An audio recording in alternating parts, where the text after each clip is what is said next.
September 4 nang bumisita si Batangas 1st District Representative Leandro Leviste sa tanggapan ng Department of Public Works and Highways, partikular sa opisina ni Yumaong Undersecretary Catalina Cabral. Makikita sa kopya ng CCTV footage ng ahensya na lumabas si Leviste sa opisina ni Cabral at sunod na nagtungo sa programming office sa parehong palapag kung saan bumuntot si Cabral. Matapos niyan ay sabay lumabas sina Leviste at Cabral. Walang CCTV camera sa loob ng programming office. Sa mga larawang ibinahagi ng DPWH sa Bilyonaryo News Channel, makikita na nagtamo ng tila paper cut ang kanang hinlalato ni Cabral. Una nang lumitaw sa isang panayam ang isang empleyado ng DPWH at sinabing puwersahang nanguha si Leviste ng mga dokumento. Kumopya rin anya ang kongresista ng mga file mula sa computer sa opisina ni Cabral at programming office.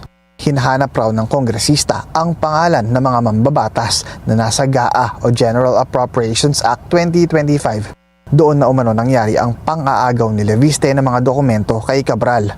Pero sa ulat ng Politico.com, posibleng hindi totoong dala ni Leviste ang umano'y Cabral files sa kanyang pag-alis sa opisina ng USEC. Ayon daw sa security report na inihanda ni Security Officer 4 Edgardo Bacalso, lumabas si Leviste ng tanggapan at sumakay ng kanyang sasakyan nang walang dalang anumang dokumento.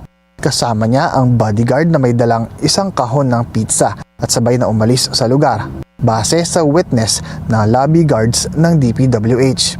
Inamin ni Leviste na nagpunta muna siya sa opisina ng isang assistant secretary ng ahensya at sumunod naman sa programming office.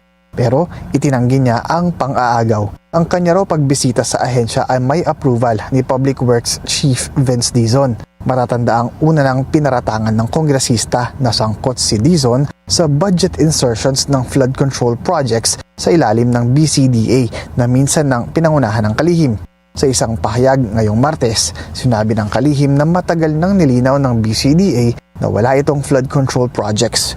Kinwestiyon din ng kalihim ang pamemwersa ni Leviste sa mga file sa ilalim ng pangangalaga ni Cabral. Sa ngayon, naisumite na ng DPWH sa Office of the Ombudsman ang computer at mga files ni Cabral.